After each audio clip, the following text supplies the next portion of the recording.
그리스도의 도예초보 1장 9번째 시간입니다. 하나님의 첫 번째, 두 번째, 세 번째 선물이라는 소제목 하에 모두 6개의 질문으로 구성되어 있습니다. 질문을 먼저 읽어보도록 하겠습니다. 1번, 하나님은 아담의 코에 생기를 불어넣어 주셨습니다. 창세기 2장 7절. 생기는 무엇인가요? 요한복음 20장 22절. 2번, 하나님은 아담에게 피조물들의 이름을 짓게 하시는데 아담은 그 일을 잘 해냅니다. 아담이 그 일을 잘 할 수 있었던 이유는 무엇인가요? 3번, 그런데 선악과를 먹자마자 그 생기가 소멸되어 버립니다. 창세기 2장 17절, 창세기 5장 4절 5절, 데살로니가 전서 5장 19절, 에베소서 2장 1절. 하나님은 생기를 잃어버린 인간에게 첫 번째 선물을 주십니다. 그것이 무엇인가요? 창세기 3장 21절, 전도서 3장 11절. 4번, 그러나 인간은 그것으로 하나님의 뜻을 찾아내지 못합니다. 이에 하나님은 아브라함의 자손들에게 두 번째 선물을 주십니다. 하나님의 두 번째 선물은 무엇인가요? 5번, 그러나 유대인들은 율법에 내재되어 있는 하나님의 뜻, 곧 진리를 깨닫지 못합니다. 마태복음 23장 23절. 그 이유가 무엇인가요? 6번, 인간은 이성으로도 율법으로도 하나님의 뜻을 깨닫지 못합니다. 하나님의 뜻을 알기 위해서는 세 번째 선물인 이것이 필요합니다. 이것은 무엇인가요? 고린도전서 2장 11절. 자, 이렇게 해서 모두 6개의 질문입니다. 소제목이 하나님의 첫 번째, 두 번째, 세 번째 선물 이렇게 되어 있습니다. 하나님이 우리 타락한 인류에게 주신 그 세 가지 선물, 순서대로 이제 우리가 생각해 보는 그런 질문들인데요. 자, 이러한 선물들을 통해서 우리는 온전히 하나님이 원하시는 인간상에 이제 이룰 수 있는 가능성이 생겨난 것이다. 자, 이러한 내용들 살펴보고자 합니다. 자, 1번부터 문제를 풀어가면서 묵상 진행해 보도록 하겠습니다. 자, 1번. 하나님은 아담의 코에 생기를 불어넣어 주셨습니다. 창세기 2장 7절. 생기는 무엇인가요? 자, 하는 질문입니다. 자, 창세기 2장 7절을 먼저 읽어보도록 하겠습니다. 여호와 하나님이 땅의 흙으로 사람을 지으시고 생기를 그 코에 불어넣으시니 사람이 생명이 되니라. 이렇게 되어 있습니다. 자, 창세기 2장 7절. 여호와 하나님이 땅의 흙으로 사람을 지으셨습니다. 자, 그런 뒤에 생기를 그 코에 불어넣으셨다. 이렇게 기록이 되어 있습니다. 자, 그리고 그 생기를 받은 그 사람은 생명이 되었다. 살아있는 영이 되었다. 이렇게 이제 되어 있는 것이죠. 자, 과연 이 하나님이 코에 불어넣으신 그 생기는 도대체 무엇을 의미하는가 하는 그런 질문입니다. 자, 우리 성도님들께서는 자, 하나님이 그 흙으로 지으신 사람에게 불어넣으신 이 생기가 무엇이라고 생각하고 계시나요? 또 무엇을 의미한다고 알고 계시는지요? 네, 이와 관련해서는 이제 그 견해의 대립이 있습니다. 칼뱅 선생의 이제 그 주석을 이제 살펴보면 이 생기는 어떤 그 살아있는 기운, 살아있는 기운을 의미하는 것이고 그 외에 다른 의미를 부여하는 것은 오버다 이런 이제 맥락으로 그 주석이 이루어져 있습니다.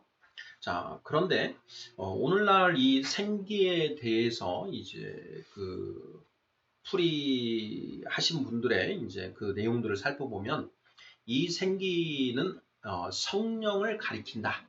이렇게 또 이제 풀이하는 그런 풀이가 다수 존재합니다. 자, 과연 창세기 2장 7절에 하나님이 그 사람에게 그 코에 불어넣으신 그 생기가 무엇일까 하는 것.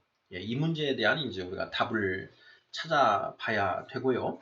이 문제가 상당히 중요한 의미가 있습니다.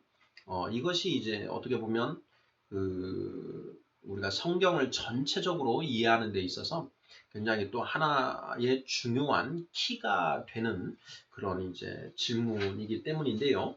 일단 이것이 어떻게 키가 되는지 하는 문제는 이제 차치해 두고 이 생기가 과연 의미하는 것이 무엇일까 하는 부분, 이 부분을 이 시간에 살펴보고자 합니다. 성경의 의무는 성경에 답이 있다. 자, 이 말은 맞는 말인가요? 틀린 말인가요? 예.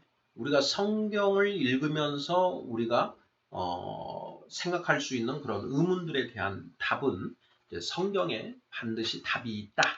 예, 이런 이제 그 말인데요. 저는 그 말에 동의합니다. 하나님이 우리에게 은혜로 주신 것이 이 말씀인데, 성경 66권에 기록된 말씀인데, 그 말씀은 정말 그 창세기 1장 1절부터 그 요한계시록 그 22장 마지막 절까지 정말 그 일관된 그런 내용으로 구성이 되어 있고 정말 완결적인 어떤 그런 내용으로 되어 있음을 우리가 느낄 수 있습니다. 우리의 구원에 필요한 그 중요한 질문들에 대한 답이 반드시 성경 66권 안에 존재한다라는 그런 믿음을 가지고 이 성경을 이제 묵상을 하면 그 답들을 반드시 찾을 수 있다라는 것이 이제 저의 묵상 경험인데요. 저는 이제 이 생기가 과연 무엇을 의미하는 것일까? 칼뱅 선생은 단순히 하나의 이 살아있는 에너지, 사람을 이렇게 살게 만드는 그런 기운이다. 이렇게 이제 해석을 했고, 또 오늘날에 또 어떤 분들은 이 생기가 성령을 가리킨다라고 이렇게 해석을 하고 있는데, 과연 어느 것이 맞는 것일까 하는 그런 의문을 가지고 이제 성경을 묵상을 해 봤습니다. 그렇게 묵상을 하다가 이제 저에게 이제 키가 되는 그 말씀을 이제 발견할 수 있었는데요. 바로 요한복음 20장 22절입니다. 읽어보도록 하겠습니다. 자, 이 말씀을 하시고 그들을 향하사 숨을 내쉬며 이르시되 성령을 받으라. 네, 이 내용은 이제 예수님이 부활하시고 그 제자들에게 이제 처음 그 모습을 나타내셨을 때 예수님이 그 제자들에게 하신 그 말씀입니다. 이 부분을 보면서 저는 이제 의문이 많이 들었던 것이요. 일단 이제 이런 질문을 던져봤습니다. 예수님이 자, 그들을 향하여 숨을 내쉬며 이르시되 성령을 받으라 이렇게 말씀을 하셨는데요. 자, 이 순간에 제자들이 성령을 받았는가 하는 그런 문제였습니다. 어떻습니까? 예수님이 부활하시고 제자들에게 자, 성령을 받으라 이렇게 말씀을 하셨는데 자, 이때 제자들이 성령을 받았습니까? 못 받았습니까? 네, 정답은 못 받았다라는 것이죠. 제자들이 성령을 받은 것은 바로 오순절날 이제 성령 강림 사건, 바로 이때 이제 성령을 받은 것이죠. 예수님이 그 성령을 자, 너희들이 성령을 받을 수 있도록 내가 아버지께 가서 너희에게 성령을 부어 주시도록 간구할 것이다. 이런 말씀도 하셨습니다.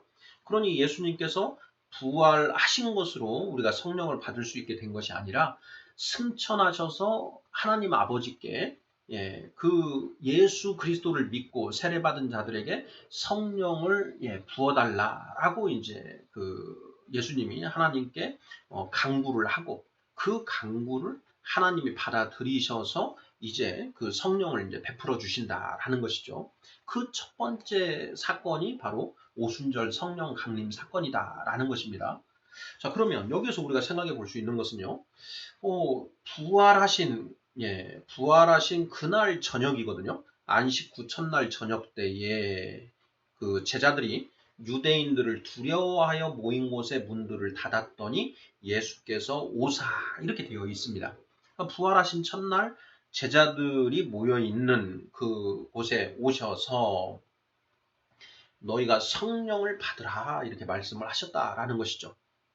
지금 당장 성령을 받을 수 있는 것도 아닌데 왜 이런 말씀을 하셨을까?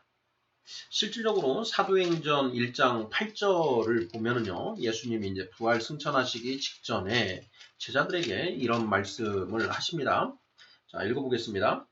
오직 성령이 너희에게 임하시면 너희가 권능을 받고 예루살렘과 온 유대와 사마리아와 땅끝까지 이르러 내 증인이 되리라 하시니라.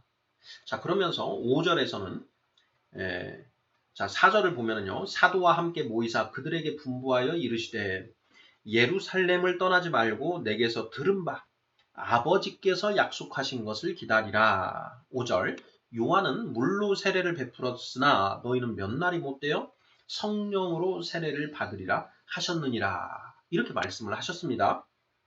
그러니 예수님이 부활하시기 직전에 제자들에게 너희는 자 아버지께서 약속하신 것, 이것이 곧 성령이죠. 자, 그것을 기다려라. 예루살렘을 떠나지 말고 기다려라.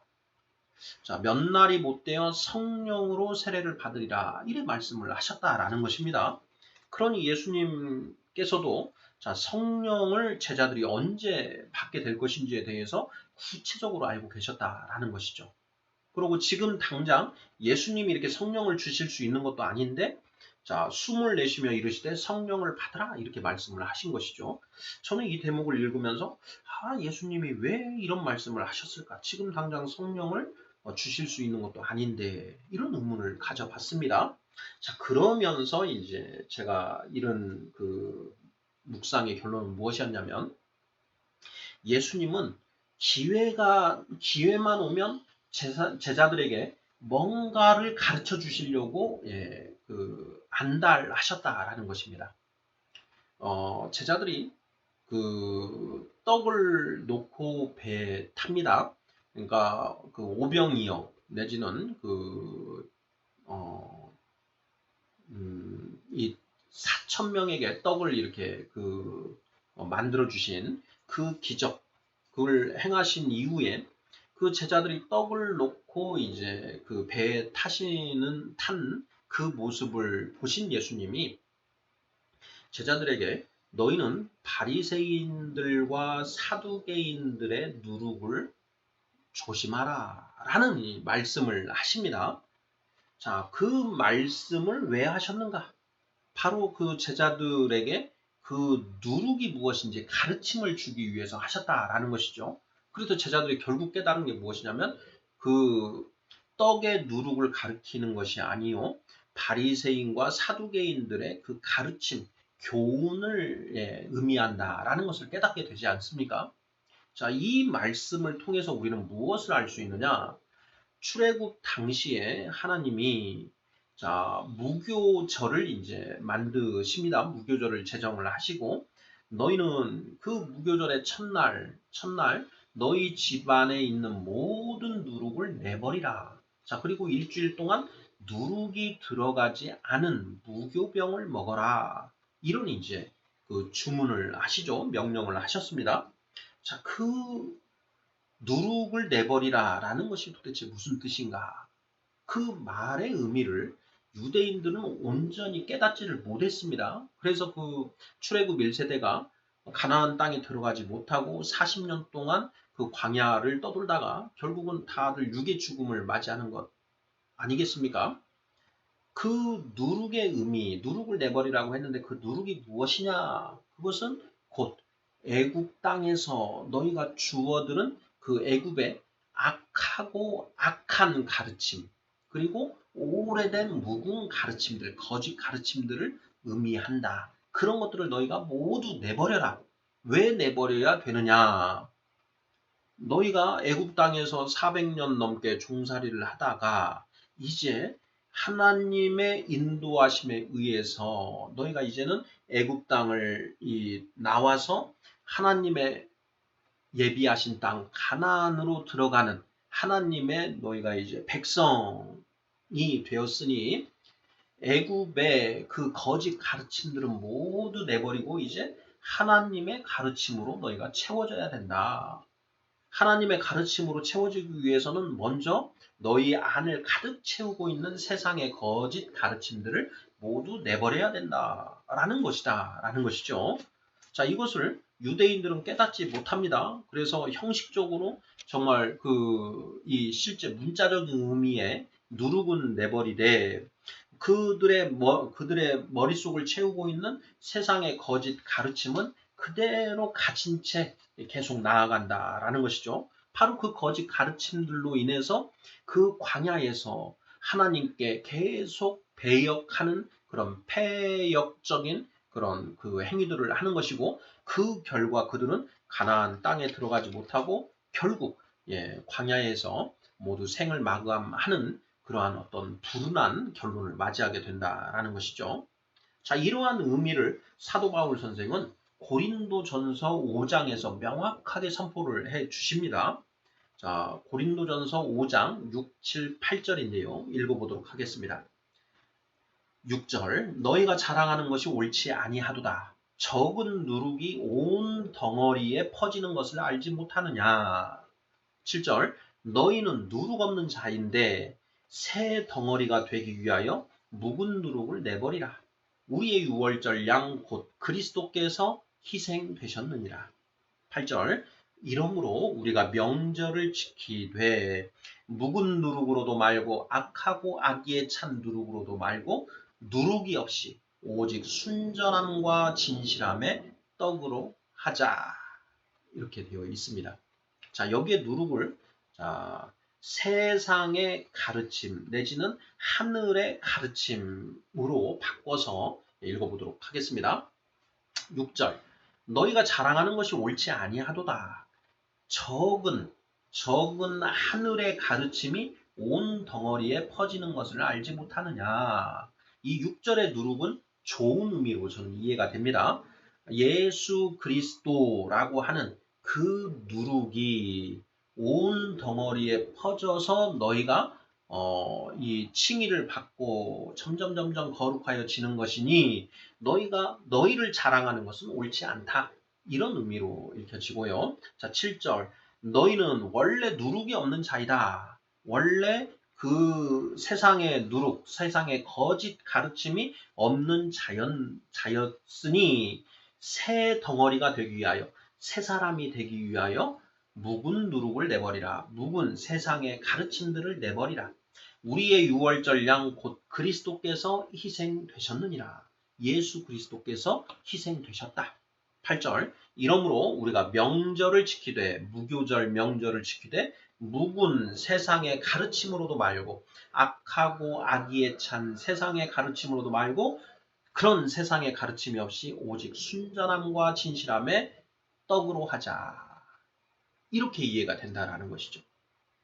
예수님이 바로 그 제자들이 떡을 놓고 온 그 일을 계기로 해서 야 너희들 무교절에 누룩을 내버리라고 했는데 그 누룩이 뭔지 너희는 왜 도대체 깨닫지를 못하느냐?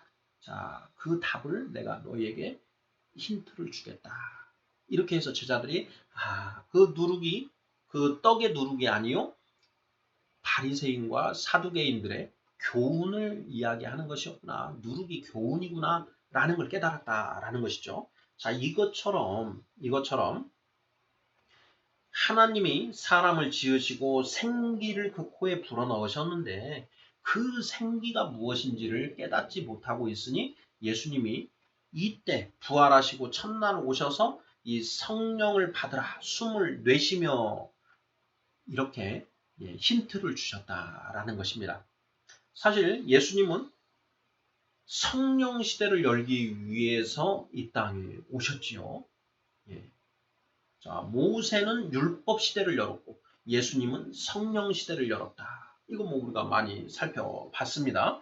바로 그 성령 시대를 열기 위해서 오신 그 예수님이 자, 너희가 성령을 받아야 된다. 이렇게만 말씀을 안 하시고 숨을 일부러 내쉬면서 이렇게 하셨다라는 것이죠. 숨을 후 하고 내쉬면서 성령을 받아라.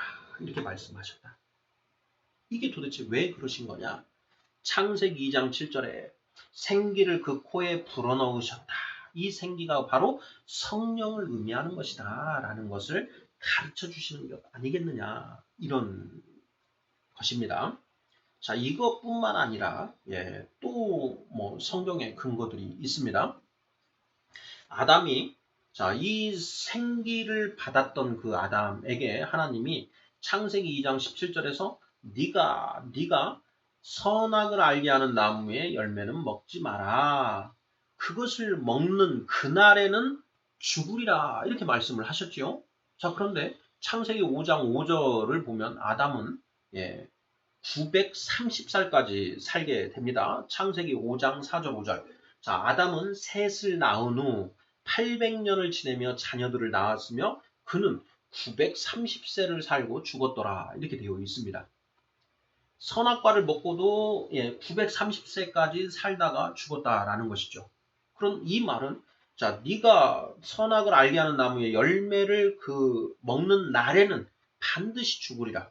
자, 먹는 날에는 반드시 죽으리라. 그날 죽으리라. 이렇게 말씀을 하셨는데 그날 안 죽었다라는 것입니다. 육신은 930살까지 살다가 죽었다. 셋을 낳고도 800년을 더 살다가 죽었다라는 것이죠. 그러면 선악과를 먹는 날은 도대체 뭐가 죽은 것인가? 이것을 우리가 생각해 볼 수 있는 것이죠. 자, 육신은 그날 죽은 게 아니다. 그러면 아담은 뭐가 죽었는가? 이걸 그날 선악과를 먹은 그날 아담의 무엇이 죽었는가 하는 걸 우리가 당연히 질문을 던져봐야 되는 것이죠. 자, 이것에 대한 답이 어디에 나옵니까? 에베소서 2장에 나온다라는 것이죠. 자, 에베소서 2장 1절을 보면 그는 허물과 죄로 죽었던 너희를 살리셨도다 이렇게 되어 있습니다. 허물과 죄로 죽었던 너희를 살리셨도다. 자, 여기에 너희는 에베소 교회의 성도들입니다. 자, 에베소 교회의 성도들이 죽었다가 살아났다 이렇게 이야기를 하고 말씀하고 있는 것이죠. 자, 도대체 에베소 교회의 성도들의 무엇이 죽었다가 살아났다라는 것입니까? 에베소 교회의 성도들은 지금 육신은 지금 살아있는 상태이지요. 그러면 여기에서 죽었던 것은 영이 죽었다가 살아난 것이다. 허물과 죄로 죽었던 너희의 영을 살리셨도다 라는 의미가 된다라는 것이죠. 5절도 마찬가지입니다. 자, 허물로 죽은 우리를 그리스도와 함께 살리셨고 이렇게 되어 있습니다. 여기 그리스도와 함께 살리셨다. 허물로 죽었던 우리, 죽은 우리를 무엇이 죽었나요? 영이 죽었다라는 것이죠. 아담과 하와가 선악과를 먹었습니다. 그날 성령이 소멸되어 버렸습니다. 자, 그 소멸된 성령이 없는 아담과 하와의 자손된 우리는 모두 영이 죽은 채로 태어난다라는 것이죠. 왜? 아담의 죄로 인하여, 아담의 허물로 인하여 우리의 영이 죽은 채로 세어나게 된다. 그래서 우리는 영적 좀비 상태로 이 세상에 태어났다라는 것이죠. 자, 그러다가 예수 그리스도 복음을 듣게 되고 그 예수 그리스도를 믿게 됨으로써 믿고 세례를 받음으로써 성령을 받게 되었다. 성령이 우리 안에 들어오면서 우리 죽었던 영에 불이 들어왔다.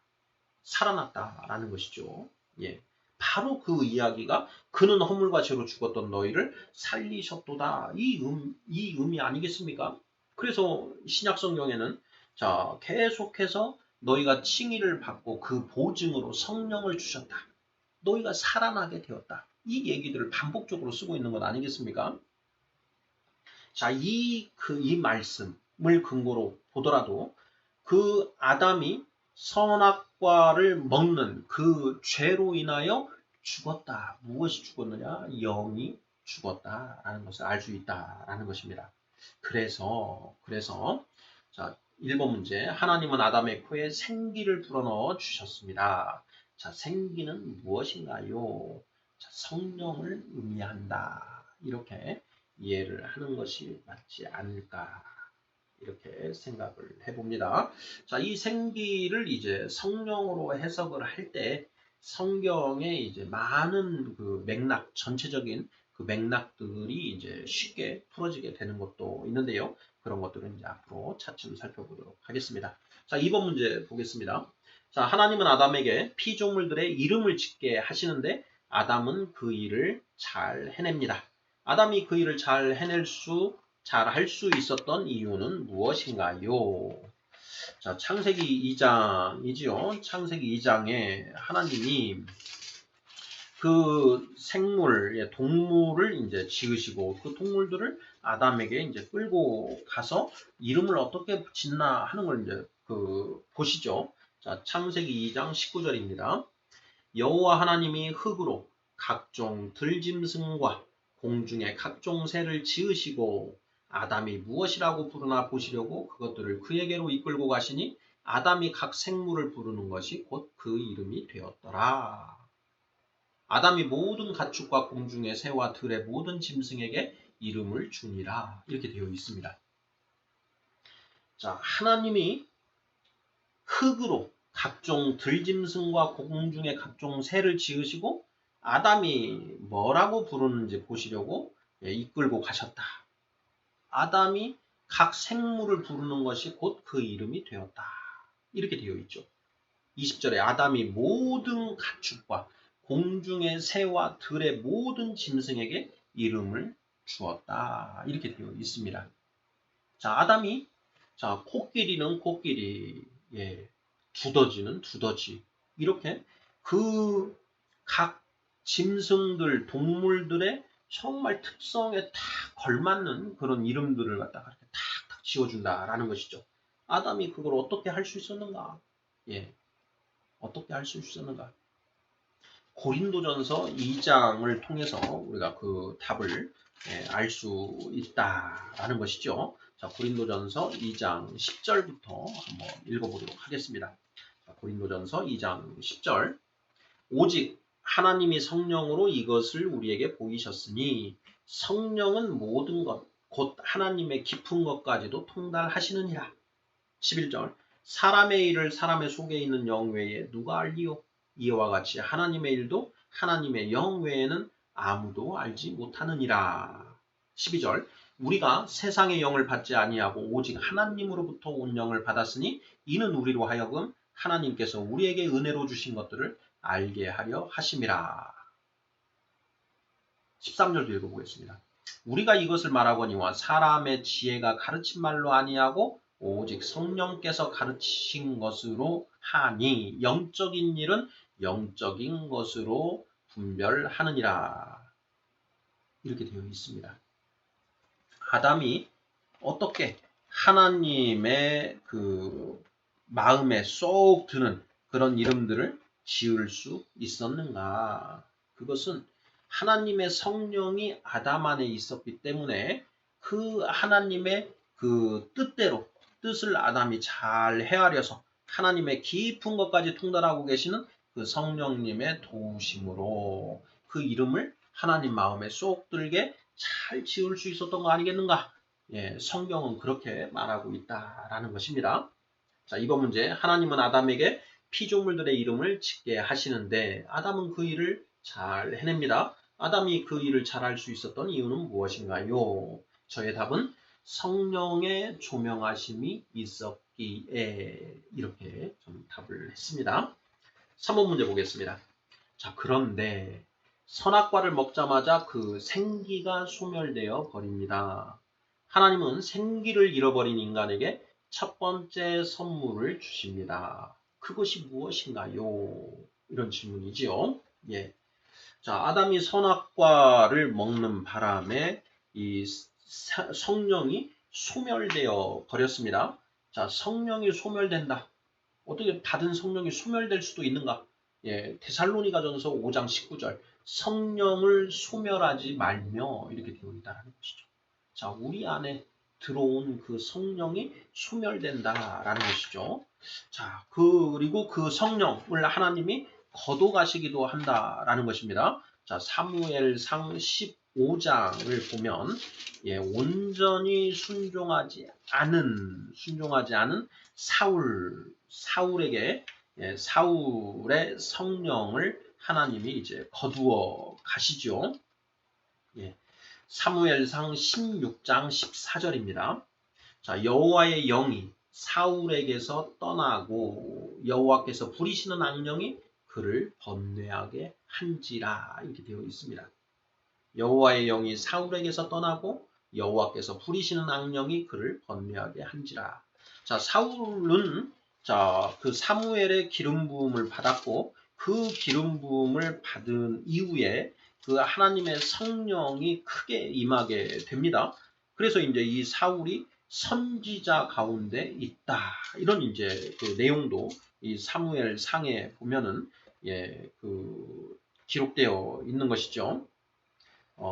사무엘상 10장 6절입니다. 자, 내게는 여호와의 영이 크게 임하리니 너도 그들과 함께 예언을 하고 변하여 새 사람이 되리라. 이렇게 되어 있죠. 그 9절에 보면 그가 사무엘에게서 떠나려고 몸을 일으킬 때에 하나님이 새 마음을 주셨고 그날 그 징조도 다 이만이라. 10절 그들이 산에 이를 때에 선지자의 무리가 그를 영접하고 하나님의 영이 사울에게 크게 임함으로 그가 그들 중에서 예언을 하니 이렇게 되어 있습니다.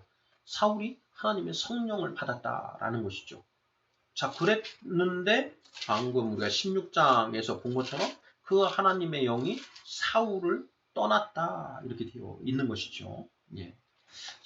그래서 하나님의 성령을 받았던 아담에게서 아담이 선악과를 먹은 그날 그 성령이 소멸되어 버렸다라는 것입니다. 자, 이렇게 성령을 잃어버린 이제 그 아담은 영적으로 이제 죽어버렸죠. 영이 죽어버린 것입니다. 예, 영이 죽은 사람은 하나님의 일을 전혀 알 수가 없다라는 것이죠. 영적으로 완전히 깜깜한 무지한 그런 상태가 되어 버리는 것이죠.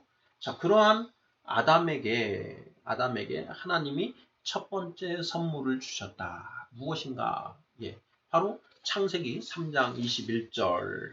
여호와 하나님이 아담과 그의 아내를 위하여 가죽옷을 지어 입히셨다라는 것이죠. 이 가죽옷이 타락한 아담과 하와 인류에게 하나님이 주신 첫 번째 그 선물이었다. 그 가죽옷이 무엇을 의미하느냐? 이성과 양심과 영혼을 사모하는 마음이다. 라는 것은 우리가 이제 지난 시간까지 우리가 충분히 살펴보았습니다. 예. 자, 가죽옷을 주셨다. 예. 첫 번째 선물, 가죽옷을 주셨다. 자, 4번입니다. 자, 그러나 인간은 그것으로 하나님의 뜻을 찾아내지 못합니다. 이에 하나님은 아브라함의 자손들에게 두 번째 선물을 주십니다. 하나님의 두 번째 선물은 무엇인가요? 이렇게 되어 있죠. 자, 가죽옷. 이성과 양심과 영혼을 사모하는 마음을 주셨는데, 자, 그것을 가지고 이 사람들이 하나님의 뜻을 찾아내지 못하더라. 그래서 이 사람들은 어떻게 되었습니까? 예, 창세기 6장 6절을 보면 여호와께서 사람의 죄악이 세상에 가득함과 그의 마음으로 생각하는 모든 계획이 항상 악할 뿐임을 보시고 이렇게 되어 있고요. 자, 11절, 12절을 보면 그때에 온 땅이 하나님 앞에 부패하여 포악함이 땅에 가득한지라. 12절 하나님이 보신즉 땅이 부패하였으니 이는 땅에서 모든 혈육 있는 자의 행위가 부패함이었더라. 인간은 그 이성과 양심, 영혼을 사모하는 마음, 그 하나님의 선물로 주신 첫 번째 선물 가죽옷으로 하나님의 뜻을 찾아내지 못하더라 라는 것이죠. 자, 그 내용은 이제 로마서 1장에도 충분히 나와 있습니다. 자, 로마서 1장 18절부터 이제 그런 내용이 나오지요. 찾아서 읽어보도록 하겠습니다. 자, 로마서 1장 18절. 하나님의 진노가 불의로 진리를 막는 사람들의 모든 경건하지 않음과 불의에 대하여 하늘로부터 나타나나니. 19절. 이는 하나님을 알만한 것이 그들 속에 보임이라. 하나님께서 이를 그들에게 보이셨느니라. 20절. 창세로부터 그의 보이지 아니하는 것들 곧 그의 영원하신 능력과 신성이 그가 만드신 만물에 분명히 보여 알려졌나니 그러므로 그들이 핑계하지 못할지니라. 이 천지 만물과 인간 본성에 새겨진 하나님의 법을 이성과 양심을 통하여 알아낼 수 있음에도 불구하고 그들은 하나님의 뜻을 찾아내지 못하더라. 자, 그래서 하나님이 아브라함의 자손들에게 두 번째 선물을 주십니다. 이 두 번째 선물이 무엇인가? 바로 율법이죠. 특별 계시 율법. 천지만물과 인간 본성에 새겨진 하나님의 법, 자연 계시 율법인데요. 자, 그 자연 계시 율법을 알아내지 못하니 하나님이 이 인간들에게 특별 계시 율법, 하나님의 말씀을 주십니다. 자, 말씀을 통해서 그 율법을 통해서 하나님의 뜻을 깨달아라라고 이제 주신 것이지요. 자, 로마서 2장 17절부터 이제 29절. 여기에 이제 이 율법에 관한 내용들이 쭉 기술이 되어 있습니다. 자, 로마서 2장 17절 읽어보겠습니다. 자, 유대인이라 불리는 내가 율법을 의지하여 하나님을 자랑하며 18절 율법의 교훈을 받아 하나님의 뜻을 알고 지극히 선한 것을 분간하며 19절 맹인의 길을 인도하는 자요 어둠에 있는 자의 빛이요 20절 율법에 있는 지식과 진리의 모본을 가진 자로서 어리석은 자의 교사요 어린아이의 선생이라고 스스로 믿으니 믿으니 그 다음에 그러면 다른 사람을 가르치는 내가 내 자신을 가르치지 아니하느냐 도둑질하지 말라 선포하는 내가 도둑질하느냐 22절 간음하지 말라 말하는 내가 간음하느냐 우상을 가증히 여기는 내가 신전 물건을 도둑질하느냐 23절 율법을 자랑하는 내가 율법을 범함으로 하나님을 욕되게 하느냐 이렇게 되어 있습니다. 자, 그러면서 24절에서는 기록된 바와 같이 하나님의 이름이 너희 때문에 이방인 중에서 모독을 받는도다 이렇게 말씀하시는 것이죠.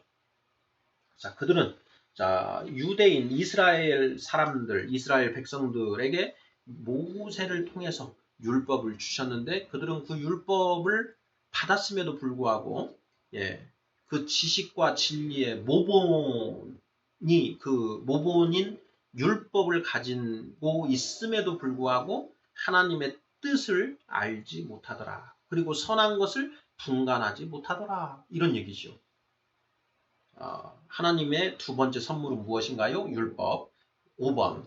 그러나 유대인들은 율법에 내재되어 있는 하나님의 뜻, 곧 진리를 깨닫지 못합니다. 그 이유가 무엇인가요? 자, 마태복음 23장 23절을 보면 이렇게 되어 있습니다. 자, 화 있을진저 외식하는 서기관들과 바리새인들이여 너희가 박하와 회양과 근처의 11조는 들이되 율법에 더 중한 바 정의와 긍휼과 믿음은 버렸도다 이렇게 되어 있습니다. 자, 율법을 면면히 관통하고 있는 정신이 무엇이냐? 바로 정의와 긍휼과 믿음인데 너희가 그 율법의 문자적인 그 의미에 사로잡혀서 문자적인 것은 잘 지키면서 11조도 잘하고 하면서 청작 중한 바 정의와 긍휼과 믿음은 깨닫지 못하고 버려버렸더라라는 것이죠. 도대체 그 이유가 무엇인가? 유대인들은 율법에 내재되어 있는 하나님의 뜻, 곧 진리를 깨닫지 못합니다. 그 이유가 무엇인가 하는 그런 질문인 것이지요. 과연 왜 그런가? 로마서 2장 29절에 이제 이런 내용이 있습니다. 자, 오직 이면적 유대인이 유대인이며 할례는 마음에 할지니 영에 있고 율법 조문에 있지 아니한 것이라. 그 칭찬이 사람에게서가 아니요 다만 하나님에게서니라. 이렇게 되어 있습니다. 28절에는 무릇 표면적 유대인이 유대인이 아니요 표면적 육신의 할례가 아니니라. 이런 말도 있습니다. 자, 유대인 중에는 표면적 유대인이 있고 이면적 유대인이 있다라는 것이죠. 자, 유대인 아브라함의 피를 물려받고 다윗의 자손된 그 유대인들이 다 유대인이 아니다.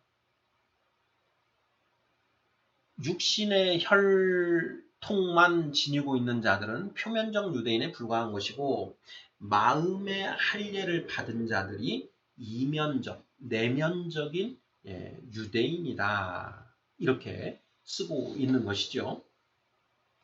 자, 이들이 마음의 할례를 받지 못했기 때문에 이렇게 되어 있다라는 것이죠. 육신의 할례는 받았지만 마음의 할례를 받지 못했다. 도대체 이 마음의 할례를 받지 못했다라는 것이 무엇인가? 그걸 우리가 이제 생각을 해 보아야 되는데요. 자, 로마서 7장 21절이 이제 이것과 좀 여기에 답을 좀 제시하는 것 같습니다. 자, 그러므로 내가 한 법을 깨달았노니 곧 선을 행하기 원하는 나에게 악이 함께 있는 것이로다. 자, 율법을 받아서 그 율법대로 살고자 하는데 율법대로 살고자 하는 게 곧 선을 행하고자 하는 것이죠. 자, 그런데 나에게 악이 함께 있더라라는 것이죠. 내 안에 그 거짓 악한 법이 존재한다라는 것입니다.